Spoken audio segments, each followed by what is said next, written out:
यानंतर एक महत्त्वाची बातमी बघूयात। गेल्या काही दिवसांपासून आपल्या वादग्रस्त विधानांमुळे कृषी मंत्री माणिकराव कोकाटे चर्चेत आहेत। यावरून त्यांच्यावरती जोरदार टीका होतीये। दुसरीकडे उपमुख्यमंत्री अजित पवारांनी सुद्धा कोकाटेंचे कान टोचलेत।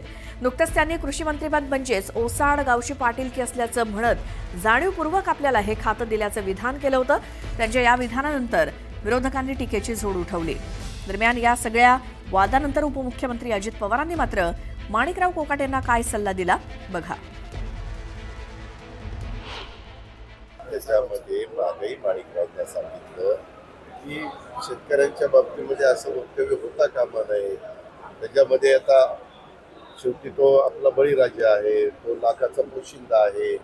त्याच्यामध्ये सगळ्याच गोष्टी आता आम्हालाही माहिती आहे, आम्ही पण शेतकरी आहोत, परंतु काही गोष्टी बोलून कशाला दाखवायच्या, मनात ठेवायच्या। त्यांना अजून सवय नाही मनात ठेवायची, त्याच्यामुळे असं फार महाग, आता मला जास्त महागात